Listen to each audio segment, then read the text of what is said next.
Meditation is a phenomenal empowerment that you can do whatever is needed in the world, whatever, I mean that, and still remain untouched by the process of activities that we need to conduct in the world. If you sit here, your body is here, your mind is there, who you are is little away. This is the end of suffering, and this is meditativeness.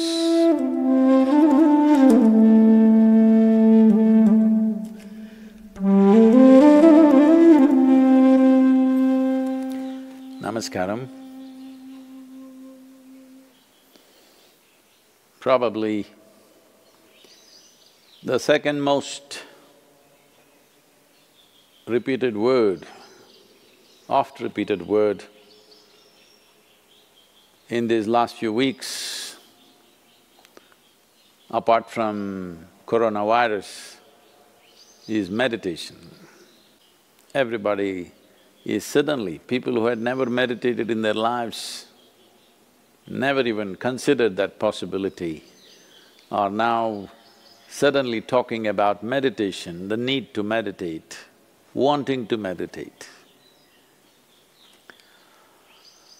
Let us examine this meditation, what this is. First of all, what does the word meditation mean? The English word meditation doesn't really mean anything, in the sense, it doesn't say anything specific. If anybody sits normally with their eyes closed, it's assumed they must be meditating. One can sit with their eyes closed and do many things. You can do japa, tapa, dharana, dhyana, samadhi, shunya, samyama, or you might have just mastered the art of sleeping in vertical postures. So the word meditation in English language doesn't specify anything. Generally we assume, or generally people assume that meditation means dhyana.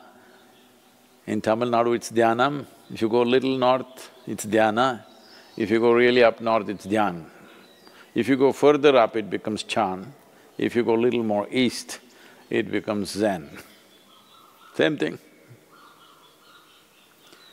So, what is this dimension that we are trying to describe with this word meditation?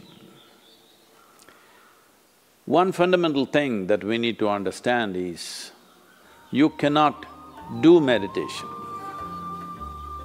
because meditation is a quality.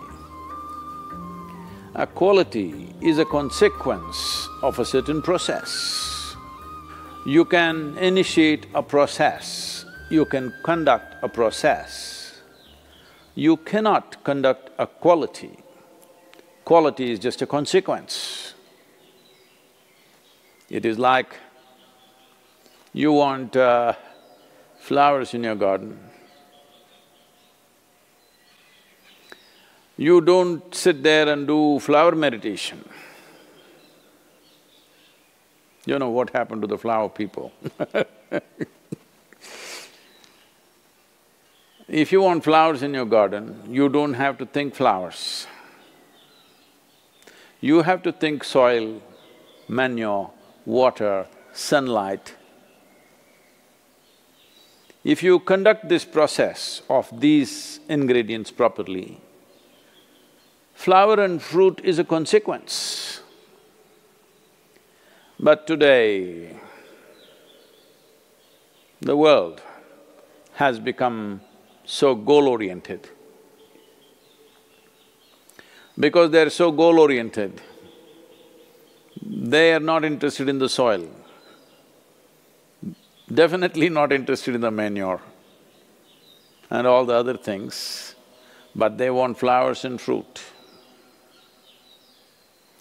If you want flowers without soil, manure, water and sunlight, well, you will have to settle for plastic flowers. Plastic flowers are very wonderful. Those who think of utility, it serves you in many different ways. It comes with a 5-year guarantee. Flowers are a nuisance. If you keep flowers in your house, you have to look at them at least 5 times in a day, what's happening, are they thriving well or not. But if you keep plastic flowers in your home, 5 years guarantee, unlike your life.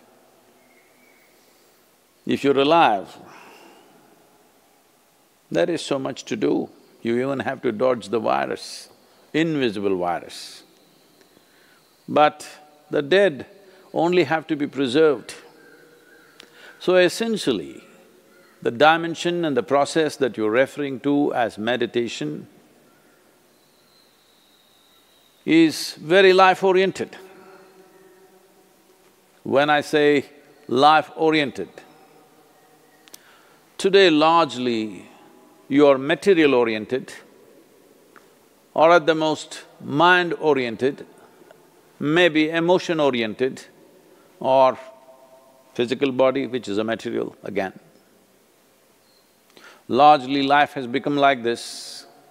People's idea of life is, if someone says, "my life," you're supposed to understand they're talking about their job. They're talking about the economic condition in the country or in the world, about their car, maybe about their dog, sometimes about their husbands or wives. It could be anything. But the only thing that's truly life is what is throbbing in this. This is life. The rest are arrangements that we have made, hoping that these arrangements will allow us to enhance our life. Whether it's education, career, relationships, marriage, children, wealth, whatever. All these things one is after only in the hope that it will enhance our life. As you know, most people, instead of enhancing their life, largely get entangled with these accessories. Accessories have become larger than the life process. Well, I think in a very cruel way, the virus is bringing focus on the life. You suddenly understand your expensive home has become a prison. Your expensive car is as good as junk because you can't drive it, at least for some time.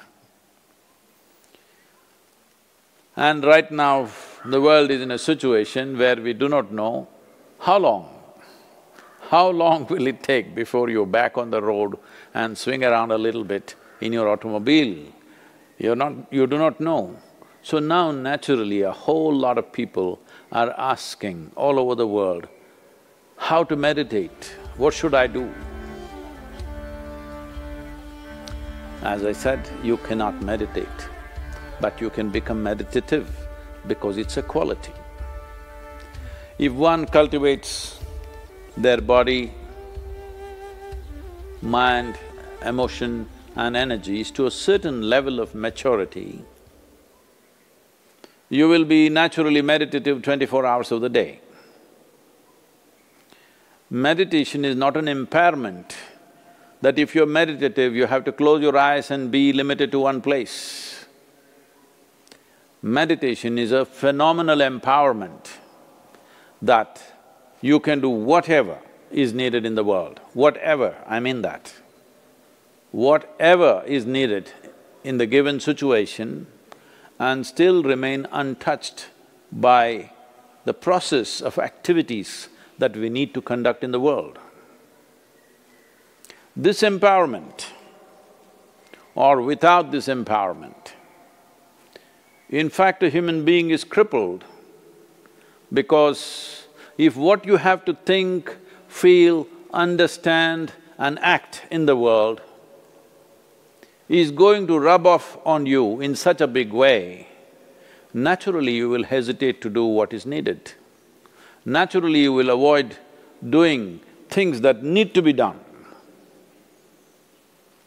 In a way, the moment you are in a state where your own activity and the activity of the world around you and the activity of your mind and your emotion, once they are impacting you every moment of your life, then in some way you will cripple yourself because naturally you would want to keep the scale of your life very limited because activity, thought, emotion, involvement with life can cause enormous amount of suffering. Once there is fear of suffering, knowingly or unknowingly, you will limit the scope and possibilities of your life. Meditation means just this, in a very simple way if we have to put it. If you sit here, your body is here, your mind is there, who you are is little away from these two dimensions of physical body and mental accumulations. These two accumulations of body and mind, if a little space arises between you and this is the end of suffering. And this is meditativeness.